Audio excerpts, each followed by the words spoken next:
Hello and welcome to this week's edition of the Squawka Talker podcast. And with the Premier League back in action, we here at the Talker are back to the day job of the English top flight. And with a third, yes, we can't quite believe it, but a third of the Premier League season already whistling on by, here on the podcast, we are taking a closer look at one of the biggest stories so far in the opening months of 2021-2022.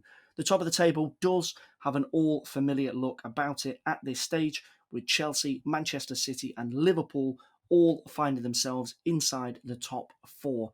But despite the expected scramble for the top four this season, a party crasher finds themselves right in the mix for a top four battle. David Moyes and West Ham are the talk of the town. They are the talk of the Premier League right now, with 23 points from 11 games, putting them third above Liverpool in the Premier League table. And that's where the focus for today is. We are casting our eyes at the London Stadium, looking at the factors behind the Hammers' incredible start to the season so far, Moyes doing some myth-busting over the Europa League, and plenty more. But most importantly, we'll be asking the question, can Moyes and West Ham stay the course and get the Hammers into the top four in 2022? Right then, as always, my name's Feargal Brennan, and joining me to talk all things Happy Hammers, we have Squawka's chief football writer, Mohammed Butt. Are you a happy Hammer? Happy for the Hammers? Not happy for the Hammers? Oh, I'm happy for the Hammers. How could you not be happy from the Hammers? It's a great story. I'm not a happy Hammer myself, but I'm Hammer adjacent. I'm like a saw. You know, I'm there. I'm there in the toolbox. I'm happy. I'm happy having a good time. You know. Yeah, you are. Yeah, you are a bit of a tool, but we won't get into that just yet. I'm alongside Mo, casting a bit of an expert eye over things. Alongside Mo, we have West Ham correspondent for FootballLondon.com, Tom Clark. Obviously, Mo's not a happy Hammer himself; he's happy for the Hammers, but you most definitely are a happy Hammer.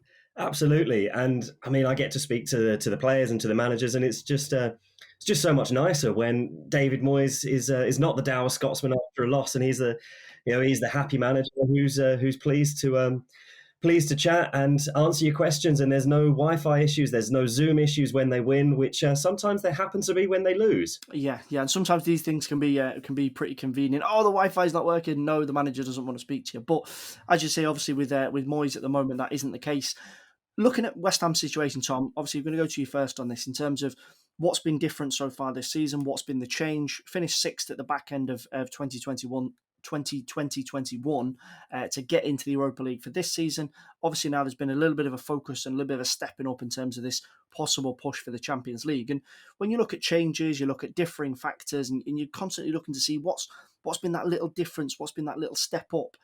There's actually been very little on the face of it. Looking from a non-West Ham point of view there hasn't been a massive amount of changes.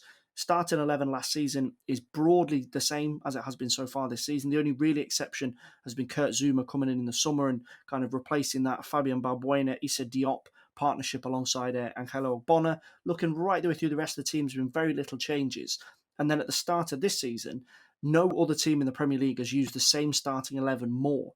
11 Premier League games down, Moyes has used the same starting team in 10 of them, and he's only made one change in that team when he did look to change things up. So in terms of what's different at West Ham, from the outside looking in, there isn't really a massive amount. Has that actually been the secret behind why West Ham have started? 2021, things weren't broken, they don't need fixing, and that's exactly the same at the start of this season. Yeah, I think you're absolutely spot on with that. And the word you use, little. There's been little tweaks. There's been a few changes here and there. David Moyes has asked to have a little bit more from Declan Rice going forward, which he's done. He's popped up with a few goals and a few assists.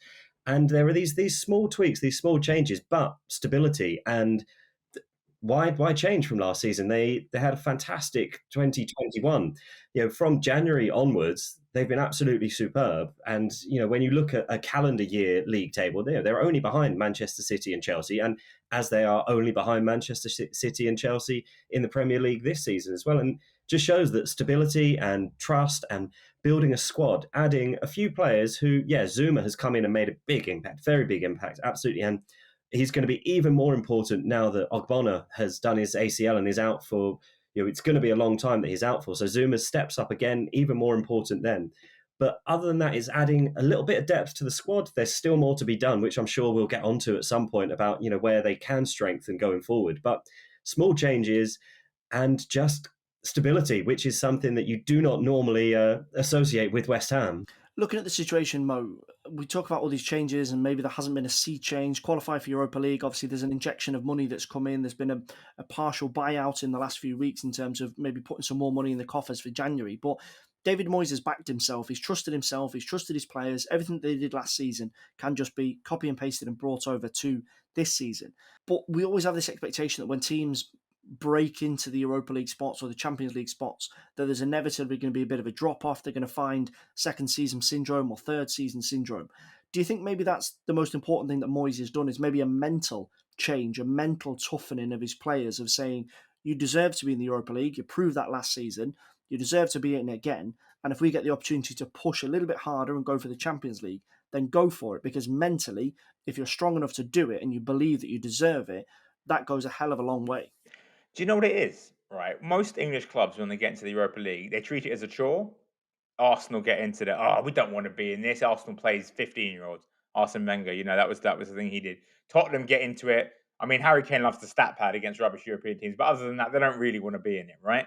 Not really. They view it as a nuisance and inconvenience. West Ham are there, and they're like, oh man, we're in the Europa League. It's the same thing with Leicester to a degree. They're happy to be there. They want to be there.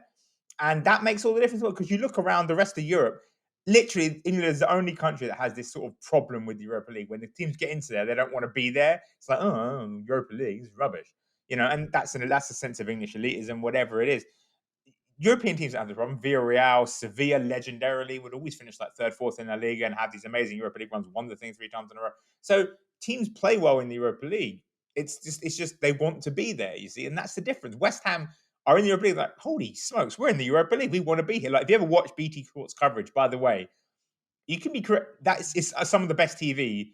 Jules Breach hosting with Carlton Cole and Joe Cole. It's fantastic. When they're at the London Stadium, they're having a great time. They're watching the team is playing well. They're full of banter. They actually give good analysis as well, genuinely so. Carlton Cole and Joe Cole. And it's just great TV. And it's like, so you can see the vibe around it is like, this is an adventure. We're in the Europa League. Holy smokes. And so they're taking it seriously, but to the sense where, they actually want to be there and they want to thrive. And also, to be fair to Moyes, you say he's not rotated on the Premier League. In the Europa League, he's made little changes here and there, 1 or 2 players coming in and out, and he's used his squad very well. Antonio hasn't played a couple of games, come off the bench, kept him a bit fresh. They've used the squad. Bowen's played an important role up front, in some games. He's been very smart, Moyes. He's really juggled his squad. It seems like his time at Real Sociedad maybe helped him with this. I don't know. But he seems to have really figured it out, because Everton, he didn't really have this sort of ability to do it. And, we saw, obviously, they crashed out the Champions League famously when they finished 4th in 2004-05. They crashed out the Champions League in the qualifying round. So, it's just a matter of, like you said, it's desire. It's not just, I suppose it is maybe mental. You could argue, break it down to that, because obviously it's physical as well. And they haven't had, let's say, the hardest group in the world. That's also a thing, right? Not drawn any giants or anything. Like Leicester have to play Napoli. Like, that's brutal, right? But they, they've got no giants in the group. They're all winnable ties, but they've approached it with the right attitude, man. And that's such a massive difference. Because when you go into games thinking, I don't really want to be here, we don't really want to be here, or you're playing the kids, even if you're playing the kids want to impress, but ultimately they know that they don't view the game as important in of itself. They view it as a way to impress the manager to get into the team for the important games. Do you know what I mean?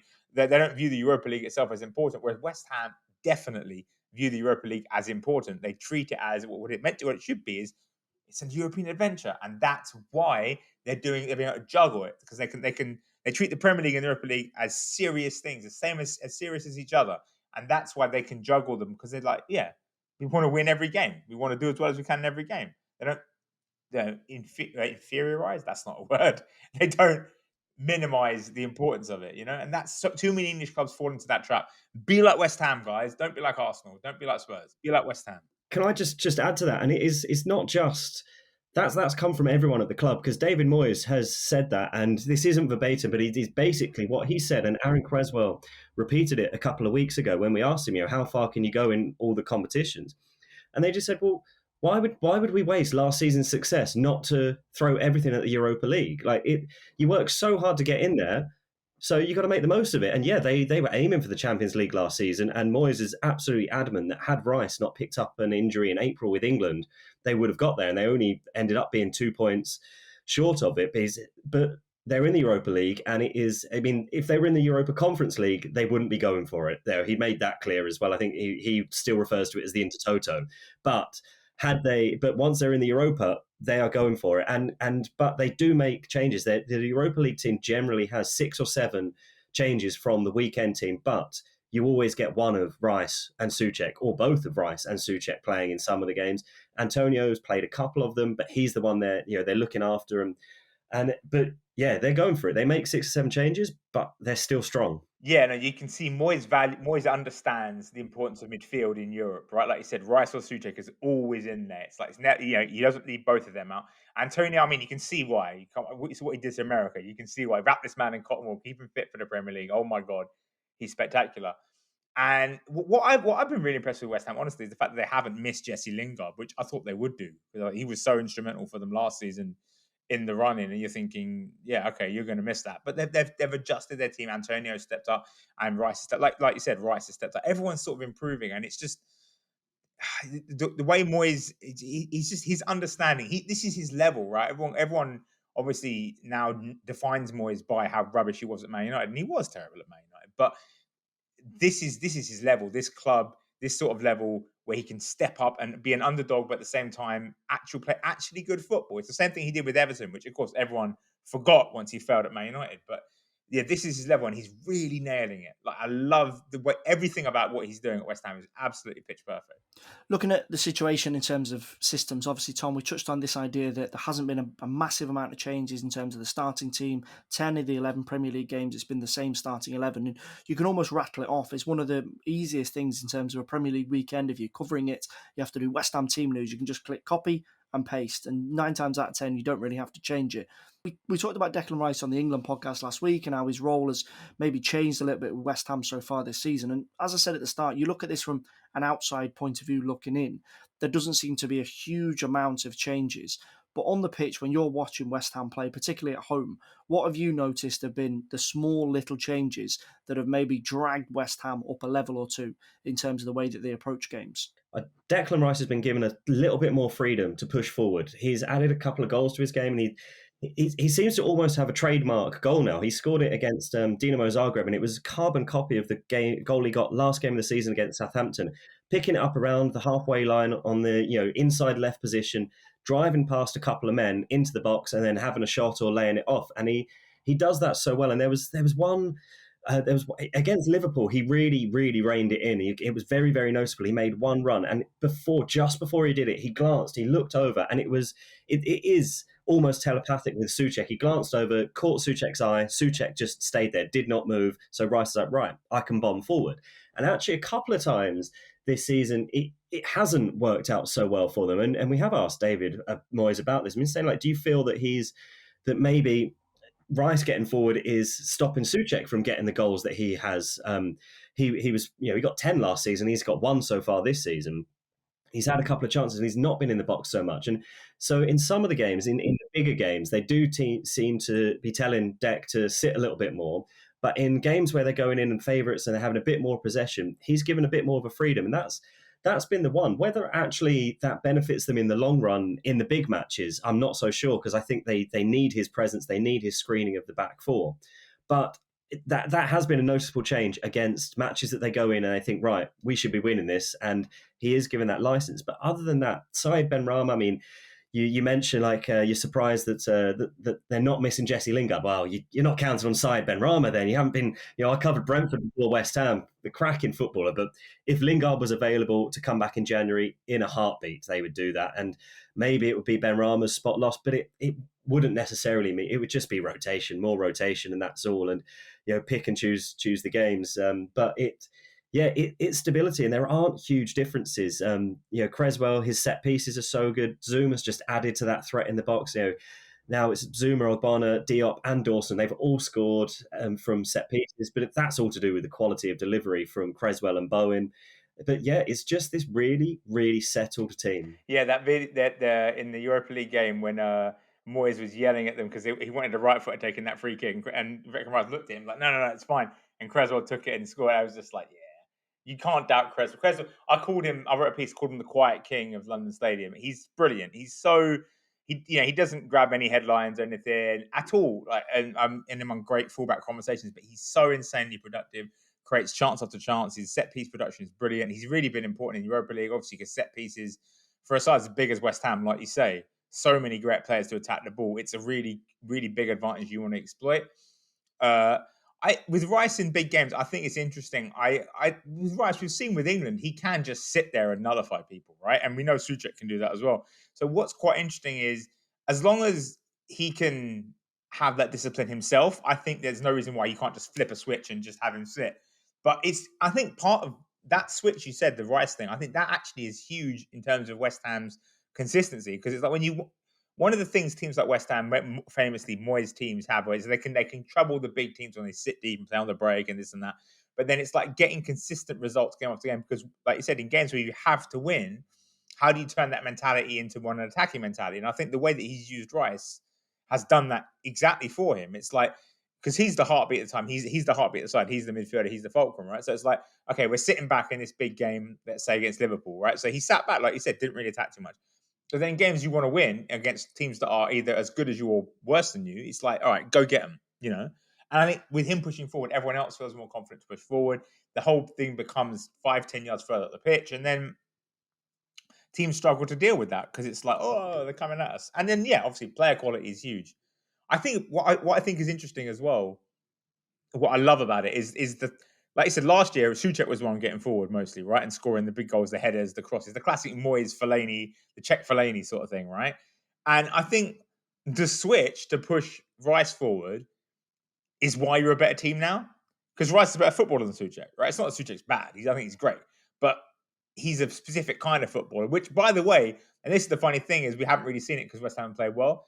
But that weapon is still in your locker. Do you know what I mean? Like if you find yourself like in big trouble in some game, European game, chuck the big man up front and hoof the ball into him. You know, Souček's going to cause some problems. The 1-0 win against Everton came from a set piece and it was an Ogbonna header, but West Ham was so much the better team, so dominant, and it was Rice picking the ball up, driving into the opposition's half, and Souček was coming with him because West Ham were all over them. How that only finished 1-0, who knows? But it was really typical of how this West team have upped their game. And like you say, they have moved further up the pitch. But the goal hadn't come. And we were into, I don't remember the minute, but it was 70 odd minutes in and it was still 0-0. And after 20 minutes, Everton hadn't had a shot. And you're just looking at them, it's like, how are West Ham not winning this? How is this not 2-0 at half time? How is it not 3-0 into the second half? But it wasn't. And it was a set piece that came to the rescue and got them the 3 points. But the game as a whole, and I think it was on Match of the Day, did a really good analysis, which sometimes they don't have the time to do. But because it was a Sunday game, they had a bit more time to do it. And the analysis focused on Rice and how dominant he was in that game. And I think Monday Night Football picked up on it as well the day after. And it's just phenomenal watching him play. But it's really nice to see that highlighted and the difference it made, even if actually it was a set piece that won the game. In terms of, we're gonna just do one last point on the Declan Rice loving and then move on. Tom, I want to throw this back across to you in terms of some of the key data and the numbers that maybe illustrate this change in terms of the role that Rice is playing so far this season. More progressive yards covered than anyone else in the Premier League, more progressive passes from any other midfielder in the Premier League. And you compare some of his stats in terms of the middle third of the pitch and the final third of the pitch. He's finally starting to get into not necessarily the conversations in terms of his performances, but in terms of the numbers. He's matching up with De Bruyne, he's matching up with Jordan Henderson, some of the other leading kind of progressive ball-playing midfielders in the Premier League. Do you think that, obviously, we're talking about this idea that West Ham are very stable and very solid in what they do, but if Moyes needs to change things, and if maybe he wants to move Rice into a slightly more advanced position, as I say, Mo and I talked about this on the England podcast last week, do you think, you're watching him every week for West Ham, do you think he's got it in his locker to do that as his career develops, as he starts to grow in confidence in terms of his standing within the Premier League, that if he is given a slightly more advanced role to go and kind of implement that running, that ball carrying style that he's got on teams, that he can do it?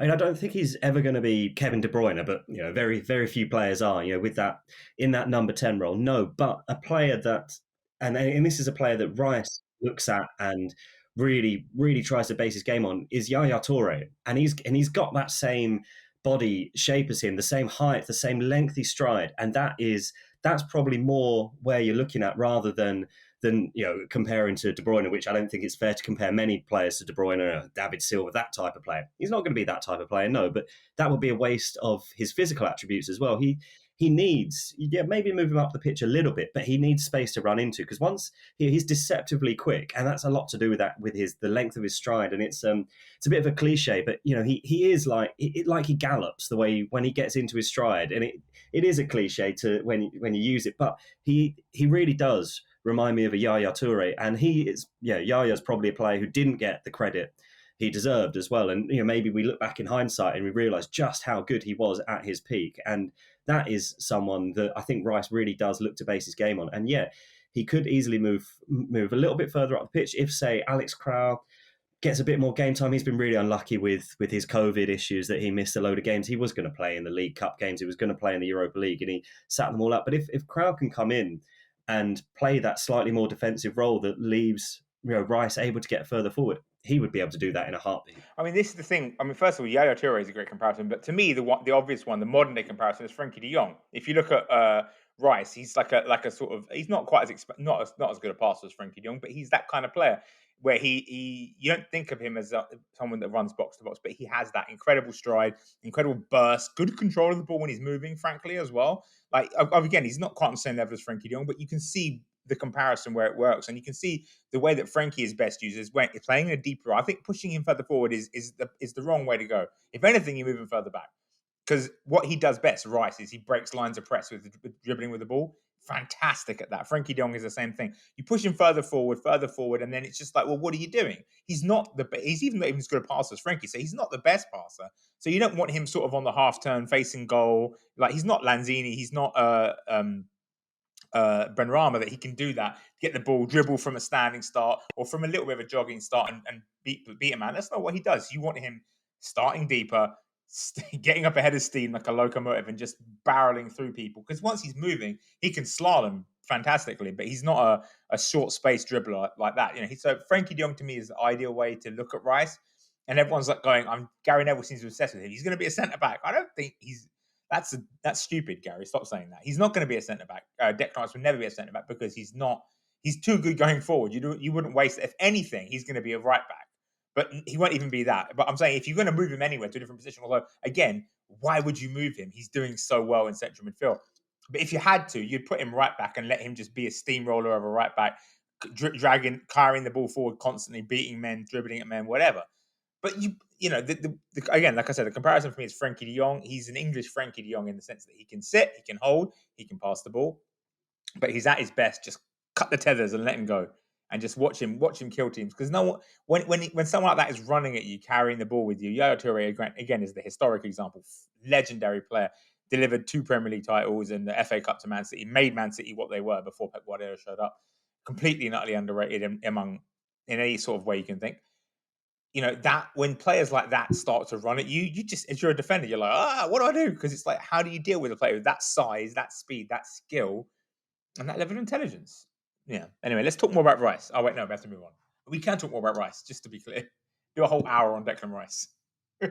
Let's move on from Declan Rice. But luckily so far for West Ham this season, there's other names that we can talk about. And the next name off the list is probably Michail Antonio, Tom, in terms of his performances so far this season. 6 Premier League goals to his name. He's 3rd on the list as it stands, in behind Jamie Vardy and Mo Salah. And when you look at the numbers a little bit deeper in terms of not just the goals that he scores, but his XG and some of the attacking intent and some of those numbers that surround what you want from an attacking player, particularly someone that plays through the middle and is generally the main goal threat for a team. Salah is the only player that edges him out in terms of those key stats for XG, XA, and XG plus XA. So in terms of goals that he scored, he's right up in the conversation. In terms of goals that he's expected to score, assists that he's given, assists that he's expected to give. It's only Mo Salah. Mason Mount is kind of level with him on XA based on so far this season. But you've got Mo Salah, who's essentially light years ahead in terms of the Premier League at the moment. He's in incredible form. arguably the best player in the world in terms of his performances so far this season. Michail Antonio is the next one on his coattails. Right the way through the Premier League, nobody can match him except for Mo Salah, and that is testament to just how good he's been so far this season. Yeah, absolutely. And if he could take a penalty, he'd have another goal as well too. He missed an absolute shocker against Newcastle, and why he was allowed to take that, I don't know. I've done a deep dive into who should be taking West Ham penalties, and it should be Craig Dawson, by the way, but it should not be Michail Antonio. He's not another cliche here, but he's not your fox in the box. The goal he scored against Tottenham, where he just nipped in front of Harry Kane and poked it in from the corner, that's not normally his style of goal. But if he can add that, he'll get even more. But he gave Virgil van Dijk, who, what a player he is as well, but he gave him such a torrid time. Like the physicality, and I think so. Like opposition players often say this about Mick as well. And he had the game against Spurs was a great one to watch. His battle with Romero, it was. And Antonio definitely came out on top of that more. But it was just, and at one point, Mick was seen mouthing to Romero that you need to hit the gym, mate, because he was just boshing him off the ball. And he has added. There's no, he has the joke of, not bad for a right back. And he was a right winger. He's a striker now. And that's how he needs to be thought of, that he is a top quality goal scorer. And I mean, the two he scored for Jamaica as well, blimey, I haven't seen him do that before, especially that. So the first goal from outside the box in 7 years with a rocket into the top corner. But hopefully he's not going to start shooting from 30 yards every time he gets the ball, because that was a one-off. But what a phenomenal player he's become. And it's also the assist, the way he holds the ball up, the way he pulls out to the left wing and he gets crosses in. And by coming out to the left, that allows Benrahma or Fornals, whichever one of them plays on the left, it allows them to come through the middle. And Fornals' goal against Liverpool came with Bowen, great run from Bowen. Antonio drags the defence away, leaves all this gap for Fornals to come in. And what I liked about what Mick said after the game was that he was really hoping Alisson saved that and he had a tap-in. He didn't want Fornals to score it. He wanted the tap-in. He wanted the rebound because he wants goals. And he's already West Ham's leading Premier League all-time goal scorer, which, okay, records didn't begin in 1992, but he has that record. He's a goal scorer now, and that's what he wants, and that's what he just loves it. And he's one of those players now. If West Ham win 1-0 and he hasn't scored the goal, he's not going to be entirely happy, which is a great sign of a goal scorer. Yeah, his evolution has been fantastic. It's like the value of persistence, right? Consistency. Too many managers want to try a player at a new position and it doesn't work in like the first few games, and like they sack it off, right? It's pathetic. They don't say stick with it. Obviously, originally they put Antonio up front because he was quick, he was fast, and he was quick, he was strong, and he could bother teams. He could bother teams pressing and dribbling with the ball and carrying the ball and whatnot. And occasionally he would score goals. It was never like, oh, he's going to be a natural striker. But because they stuck with it, because Moyes stuck with it as well, particularly, after Moyes had that little period where he turned Arnautovic into a phenomenon, and it was like, well, who's his next Arnautovic going to be? It's Michail Antonio. He's turned Michail Antonio into a genuine phenomenon as a striker, because he's always had this physical skill set, right? This incredible physical skill set. But what he added to that over time, and he's 31 now, or 30, so he's worked at it over years. As a veteran player, he's learned these new skills. His technique and his touch and his control is much sharper than it ever used to be. His shooting technique is much better than it was. It's sharper. He's more accurate. He's more confident in front of goal. Keeps his composure down. Keeps his heart rate down. Finishes chances. And that it's just a testament to hard work and persistence, honestly. Because if you look at this guy 5 years ago, you would never say he'd be a lethal centre forward. You knew he'd be a problem because he's physical and all this and that, but you never thought, well, he's obviously not a forward. He's just playing there because he bothers teams. But it's the potential that whoever the coaches saw in him to stick with that. And his hard work, his own hard work and natural talent have paid off handsomely, because he's genuinely phenomenal now. Like, I think his expected goals on target is second only to Salah, 6.45 to Salah's 8.04. So he's genuinely up there. Like, he's really actually dangerous, especially with the way West Ham play on the break. Lots of pace, lots of movement. It's really, really great to see, and it shows that you're never too old to sort of improve, to work on something, to get better at something. And it's a great show. it's a great example to all young players, to any players, that you can always improve. No matter how good you think you might be, you can always improve. You can always take that next step. You can always go to that next level. And Michail Antonio has gone to that next level now. And at the age of 30, 31, he's genuinely one of the best forwards in the Premier League. And I mean, I don't know what more you can say about that. He's done it off the pitch as well. Like I mean, you're 30, 31, you've got 4 kids, you're going to mature, you're going to grow up as a person. And he has. And off the pitch, he has changed his diet, he's changed his training, he has more sessions with extra, he goes over to play Jamaica, he takes a physio with him as well.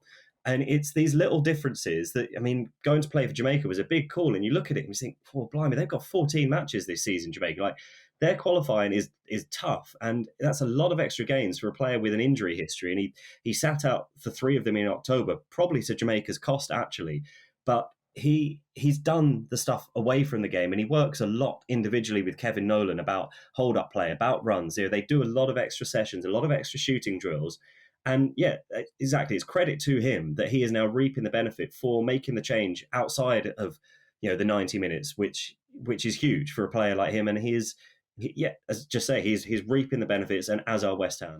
Right, we're going to move on and look at some of the numbers in terms of what West Ham might need, what they've got so far on the board in terms of this push for the Champions League. And it's at this point where I'm not going to take that much credit for this. I'm going to point you to a fantastic article that is on Squawka.com at the moment, written by Ben Green, which kind of takes a bit of a deep dive into some of the numbers surrounding what is generally needed to qualify for the Champions League. So, Tom, I want to go to you on this, because in terms of what we expect West Ham to need to get in terms of points, in terms of average wins, the closest comparison that you have to look at is 2015-16, where Leicester City, 5,000 to 1 at the start of the campaign, went on to win the title. I don't think even the most ambitious West Ham fan, as it stands, think they're going to win the Premier League title, but it does prove that a bolt from the blue can be a factor in Premier League football. And when we look at where we are in terms of this third of the season gone, it's an almost identical situation. At this point, in 2015, when Leicester went on to win the title, they were third in the table after 11 games played, 23 goals scored. That's absolutely identical to West Ham, except for an extra advantage for West Ham, because they've got 23 points on the board, whereas Leicester only had 22. We all know then what happened with Leicester. They went on, and it was this incredible fairy tale story. They won the Premier League with 81 points. Now, that's, generally speaking, not enough to win a Premier League title. That was a particularly strange season, but it is enough to get you into the top 4. Just looking back right the way to 1992, 1993, when the Premier League was started, that is enough to get you into the top 4. So if we kind of follow that line of logic, if West Ham were able to mirror the majority of what Leicester did, they averaged in and around 2.08 and 2.09 points based on the following 2/3 of the season. We're drawing a lot of big strokes here, and we're getting stuck into an Excel spreadsheet. But all the signs point that if West Ham are able to maintain this, if they're able to keep this going, that top 4 is not just a possibility, it's actually a relatively realistic option. And what West Ham also need to do is they just need to do what they did last season and add a couple of extra wins, which they've already done. They lost to Newcastle last season away, and they beat them this season. They lost to Liverpool at home last season, and they've beaten them this season. And so that's 6 points extra already. If what they did last season so well was take points off the non-Big Six. What they did very badly was they didn't go out to win against the Big Six. And that's a difference this season. They looked like they would be happy with a point against Liverpool, Spurs, Chelsea. We all know who the Big Six are last season. But this season, they've already beaten Spurs. They've already beaten Liverpool. But the mentality they went out into those games, it was, we're here for 3 points. We're not here for a draw. We're not here to hang on when we go 1-0 up. We want to win this game by more. And it is a realistic option, but also they've got 2 ways to get into the Champions League. They can win the Europa League as well, which gets them in, which, okay, having, trying to get a top 4 and a Europa League win will be tough. But these are their ambitions, and Moyes has made it very clear to the press and to the players, top 4 is the ambition this season.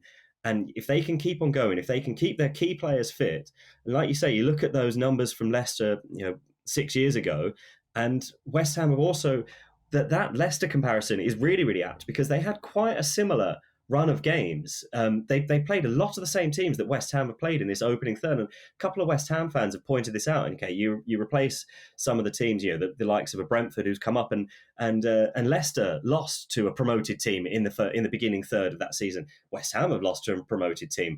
Leicester beat Liverpool, West Ham have beaten Liverpool. These kind of similarities, there are a lot of them. And no, I don't think West Ham will win the league. I think Leicester were absolutely amazing that season, but they also took advantage of the traditional big sides having poor seasons, which it doesn't look like Chelsea and Manchester City are going to have poor seasons like they did that year. I mean, I can't even remember how far down Chelsea finished, but a Premier League title, no. A Champions League spot, it's there for the taking.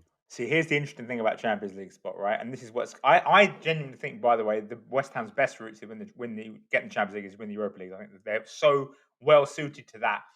And as Joe Cole and Carlton Cole have said, no one's going to want to come to London Stadium, especially second leg, because the atmosphere has been great for these group games. You put it in a knockout game against a team that, like, with some name recognition, that stadium is going to be loud. No one's going to want to come there. And West Ham are decent away. But the Premier League just relies on one thing, right? And it's the form of Man United. Because West Ham are obviously third right now. They're playing very well.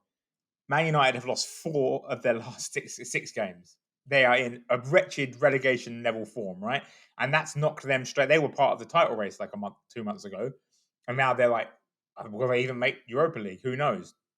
So if they keep playing as uselessly as they are, which, frankly, if Solskjaer stays in the job, I would probably bet on, to be honest. I mean, West Ham are much better than them right now. So if United don't step their game up, genuinely top 4 is a possibility, because then it's West Ham, Liverpool, and Arsenal realistically competing for that spot. Arsenal don't have any other commitments except the cups, so that they're going to stay in contention no matter what their actual quality is. They've got so little football to play. They'll put all their eggs in the Premier League basket, so they will stay there. And Liverpool, obviously, we know how great they are, but they've got weaknesses. So it's only 3 teams competing for essentially 2 spots, right? 3rd and 4th. So that's doable for West Ham. Even if Liverpool get their act together and start racking up points again, which I think they will do, I would back West Ham in a fight against Arsenal, as the season goes on. If Man United then get their act together, which would involve sacking Solskjaer, getting in a competent coach, that becomes a problem then, because then it's Man United and Liverpool who you would assume to get their act together. And then that becomes a lot harder to break into that. I mean, as good as West Ham are playing right now over the whole season, Man United's squad is actually ridiculous. The first 11 and the depth they have, it's just they're managed by, you know what? I have no words, but you know what I mean. And so, so that's to me the key in the league. That's going to be the key. If United keep playing uselessly, I genuinely think West Ham, like Tom says, absolutely within a shot. Got a shout at getting it. If United get back together, maybe a shout, but it's an outside shout. I agree with the Manchester United point there, but also one thing that has to be considered is the impact that the Africa Cup of Nations is going to have. Liverpool are going to lose Salah, Mane, and Keita for up to 6. I think it's 6 Premier League matches, 8 including FA Cup type of stuff. They won't lose Mane for that long. Senegal never do that. But they'll lose Salah, yeah. West Ham have got Benrahma, who, Algeria are actually the favourites, so they might lose him. But that's when, say, someone like Lingard, hopefully, potentially, comes in and makes a difference. But Manchester City will lose Mahrez. But what a loss that is for Liverpool, and it could just be they lose 2 of those games that their key players miss, and that could be the difference. I mean, if I was putting money on it, I would still have Liverpool in the top 4, absolutely, but. Liverpool, Manchester City, Chelsea, that still leaves a fourth place. And imagine the job that David Moyes would be doing with this Manchester United team compared to what Ole Gunnar Solskjaer is doing. And you look at that, and you think, well, why not? Why is 4th not there for the taking? You know what? I completely forgot about the African Cup of Nations. That's actually, you know what? It might actually be there, mate. It might actually be there, because that's huge. Because Salah's carrying Liverpool right now. So, that'll be fun. It's a podcast in its own right there. Before we look at 2022 and what that might hold for West Ham and what kind of is on David Moyes' checklist, the Premier League is a fairly cynical beast in terms of these situations. We look at this kind of Leicester measurement and what West Ham can do if they get these points and they follow this pattern and what have you. And just flicking back to Ben's article where he's kind of presented one side of the argument and then he's presented the other, which is that generally speaking, teams that are not in the established big 6 of clubs, and we know that's been kind of thrown to the wind in the last few seasons, generally speaking, a strong start is difficult to maintain. We go all the way back to 2013 with David Moyes' Everton, Newcastle in 2012, and then if you go stretch back even further with the likes of Sam Allardyce and Bolton and Harry Redknapp and Portsmouth, when you look at the cold hard numbers in terms of actually qualifying, 15 seasons, the top 4 has been enough to get you into at least a qualifying position for the following season for the Champions League.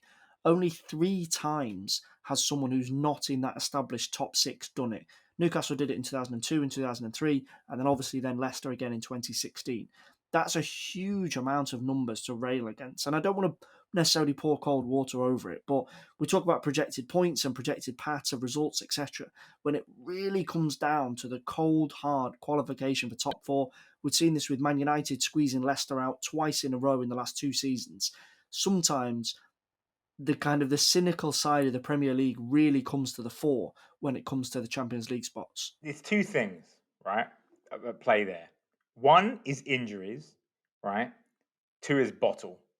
Leicester had bad luck with injuries, and frankly, sorry, they don't have any bottle. I know they won the FA Cup, but by and large, where it's a crunch situation, they aren't going to show up.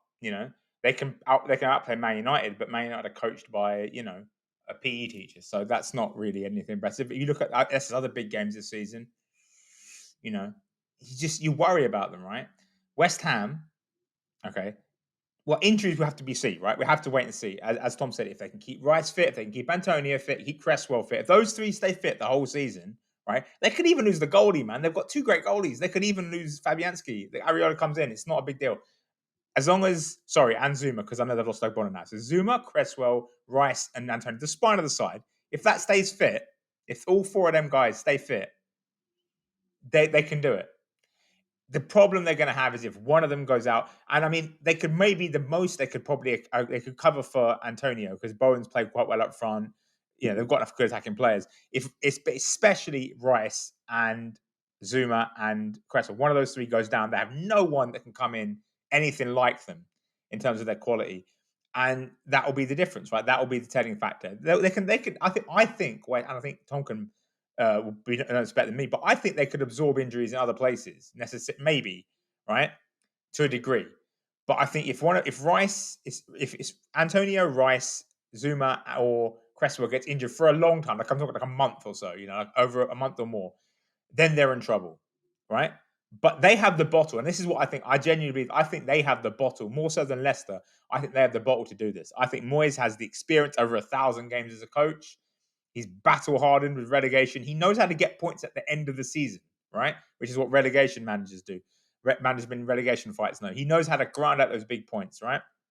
So in terms of bottle, I don't think West Ham will be found wanting. The only issue is going to be if they can keep everyone fit, all right? And then obviously, the form of the other sides. African Cup of Nations, I totally forgot about that. Man United and Liverpool are the big threats. Maybe Spurs with under Conte, although that he might need a whole season to get adjusted to there. I mean, who knows? But bottle, I don't think West Ham are going to have an issue. Injuries are going to be the problem. If injury strikes that one of their spine, they're going to be in trouble, and they will probably tumble down the table. That's what happened to Leicester as well the last 2 years. The reason the big 4 sides usually are the big 4 top 4 sides as well is because their squads are deeper and they can absorb injuries. It's that simple, really. It's kind of a boring answer, but it's true. I was to say, I agree with most of that, other than I think they could absorb Cresswell, but they couldn't absorb an Antonio injury. Because I think if Antonio gets injured, Bowen goes up front and he's not going to get the regular goals that Antonio does. And it takes away from the attack in the wide right position as well. Vlasic is not quite settled. If Cresswell gets injured, Ben Johnson is an equally capable defender, and Bowen can take over the set pieces that Cresswell. Bowen has been putting some great balls in, and not saying all Cresswell offers is set pieces, not at all. But just Ben Johnson has been a fantastic, absolute find, and Soufal has got a battle for his place now. But Johnson is equally capable at left back, so that would be. But left back might be an area that they look to strengthen in the transfer window as well, because there isn't a natural option there. But other than that, keeping Rice, keeping Zuma fit, especially with Ogbonna out, huge. Tom, just looking at January before we make the big call on what we think is going to happen at the end of the season, the pressure is going to keep ratcheting up on Moyes in terms of whether West Ham can stay in the top 4 race, whether they're still in it, whether they're arguably favourites to stay in it if some of the rivals kind of dip off. January is going to bring with it a different set of pressures. You look at the West Ham squad as it is, some of the names that have been rattling around in the podcast in terms of substitute options, the likes of Alexander Král in midfield, Ben Johnson's covering defence. There's obviously somebody that's going to have to come in and cover for Ogbonna at centre-half. There is a lot of experienced names rattling around. You've got Yarmolenko, who yet to start a Premier League game, but he's got lots of experience if Moyes needs to call on him. And then the young players, Johnson obviously has been probably the leading light. You've got Armstrong Okaflex, who's played a couple of games off the bench and looked impressive. How does Moyes play this in January? Does he stick or does he twist? Because there will be the temptation to bring in a new face or two, maybe, depending on the budget. But there is a delicate balance between the amount of trust that he's placed in these players of, you're my guys, you're going to get West Ham into the Champions League. But we've got a lot of games coming in 2022. We're probably still in the Europa League, maybe still in at least one or two of the cups. I need to balance this by bringing in new players. How does he play this in terms of the January market? He won't gamble. He's very diligent when it comes to transfers. Sometimes takes a little bit too long, you might say, with that diligence. But then, taking his time worked perfectly with Zuma, because there was other players who they were looking at, but he was like, no, Zuma's my man. I'm going to wait till the end of the transfer window because he's the one we want. Look, if he had his way, if he had a blank check, a striker, another striker would come in. There has been money available for a striker, but he hasn't thought that the right man at the right price was there in the last few transfer windows. But that is still something they're looking at. Jesse Lingard, they would take in a heartbeat. It was an open secret, and those are actually the verbatim words of Stuart Pearce in the summer. Like, it was an open secret. West Ham wanted him back. We then asked Moyes, does Stuart Pearce, was he right? And it's like, Stuart Pearce speaks for me, like complete and utter trust in what he says. So we know that they wanted Lingard. It didn't happen. That was a conversation Moyes had with Solskjaer. That's going to be a very different conversation this January, because if you're Lingard, you're now out of the England squad. You're not getting the game. I know it's your boyhood club, but surely your career has got to come first at some point. And if you're not making a difference there, if you're not getting the game and you're losing your England spot, why not come back to a team that absolutely loves you, a fan base that loves you? Left back, I think, is just, yes, they've got cover there with Ben Johnson, but would they like another option there? Yes, they would, absolutely. Maybe Ryan Frederick's time at the club might be coming to an end. You've got Johnson and Soufal at right back, so if you could have Cresswell, and another at left back. Ogbonna's injury, Dawson and Diop, very, very capable deputies, but if he is out for the season, and he is, getting on a bit as well. So if he is out for the season, maybe another centre back. But key areas have to be in attack, and whether that is Lingard and then you use Bowen more through the centre as a rotation option with Antonio, or whether it is just another striker and left back, they're going to bring players in. It won't be 5 players coming in and spending £100 million. That's not what West Ham do. That's not what David Moyes does. But it will be 1 or 2 players who are Premier League ready. They are experienced players. They don't have to have Premier League experience, but like Souček was ready for the Premier League. Soufal was ready for the Premier League when they came. Ben Rama, Bowen, Vlasic, not so much. Took a little bit of time. If they bring somebody in, when they bring somebody in January, that will be to strengthen the team from the off. Yeah, I think Jesse Lingard is almost a no-brainer in January. I think it's going to happen. I think he genuinely, whether or not he was sold a story by Solskjaer or not in the summer, I think probably was like, you're going to play more. He hasn't played more. He's played like little cameos here and there. I mean, great assist against Feargal, very, very heads-up play. He's had a couple of moments, but like you said, West Ham, he was flying last season. 9 goals and in 9 goals, 7 assists or something ridiculous thing like that. He was phenomenal. Now, again, that's an unsustainable run. He won't do that again if he comes back to West Ham, but he will do something like that, and he'll be part of a team, positive, proactive team. And like you said, then you can use Bowen up front. Where I think he's been very impressive in the Europa League. I didn't think much of Bowen at all, to be honest, when West Ham first signed him, and he's impressed me now as a right winger and then also as a forward. I'm just like, okay, well done, young man. Fair enough. So, and I think you bring Jesse Lingard in. Obviously, and the thing with Lingard is he's such a positive person, such a bubbly personality, great guy to have around, makes everyone happy, makes everyone smile. I think in the second half of the season when you're battling, that can help as well. So I think that's almost a no-brainer. Obviously I have no knowledge, but I would be baffled if that didn't happen. Because like you said, open secret, West Ham want him back. He's not played enough at Man United for me to justify staying there. Why would he stay there? I mean, Jadon Sancho's ahead of him Jadon Sancho's barely getting a kick, right? The only thing that could hamper that is if they change manager, more than the manager rate Jesse Lingard. But even then, you look at how stacked United's squad is. There's probably no room for him. So, yeah, to me, I think Jesse Lingard's a no-brainer. I don't know, maybe left back, maybe a centre back. They might not panic, but like they might think, oh, we should probably get someone for Bonnet. Because I think the crucial is it's not just this season. He's not going to be the same for another year after that as well. So, and he was a starting centre back next to Zuma. So maybe you're thinking we should probably get someone. But then in January, who can you really get? So maybe a loan. But yeah, Lingard to me is almost definitely going to happen. Surely has to happen. Beyond that, no idea. But they need to strengthen a little bit just to give himself a bit of a kick before the next half of the season. Lingard seems to be a no-brainer as well. It just works for everyone. Manchester United get a bit of money for a player whose contract is running out. West Ham get the player that they want for less than they would have had to spend in the summer. Lingard gets regular football. He gets to fight for his England spot. It works. It just works. Tom, we're going to throw this across to you for kind of a final word on this. We've been building this picture of can they, will they, won't they, in terms of West Ham securing a top 4 place and a place in next season's Champions League. So, based on all the evidence, based on all the numbers, based on everything that we've thrown into the pot on the podcast, what are you going for? 2022, are West Ham going to be in the Champions League places? Yeah, I think they will be. It might not be the top 4. It might be the Europa League, but I think they will be there. And I think for the club, they have to be there. If they're in the Champions League, Declan Rice stays. He plays Champions League football with West Ham next season.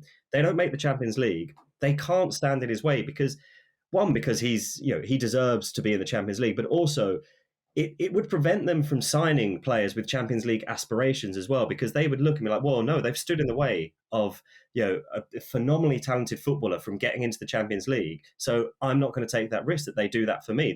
They might say, okay, give us 2-3 years. If we're not in the Champions League, we'll sell you on. But there wouldn't be the proof of it. So it's so important for the club to get it. It is so vital. I really can't stress how important it is. But if they don't do it this season, then they're not going to do it the season after because they're going to lose their best player. So it is really make or break, now or never. And I think they will. I really think they will. I'm not going to say whether it is Champions League, whether it's through the Premier League or the Europa League, but I think it will be one of them. And I think they're going to go deep in both of them. Yeah, indeed. It's going to be a long road ahead in the Premier League. But with Moyes at the wheel, West Ham fans can be assured that there's going to be a scrap right until the end. Right, guys, we're going to call it there for the Squawka Talker podcast this week. Mo and Tom, obviously, lending your ear on West Ham. Thanks so much. No worries. It's a pleasure. Great stuff, guys. Thanks so much indeed. And as always, here on the Squawka Talker podcast, every week we are delving deep into a big Premier League talking point. If you click subscribe on this episode, you can get a brand new one as soon as it is ready. That's it for this week, and we'll speak to you again very, very soon.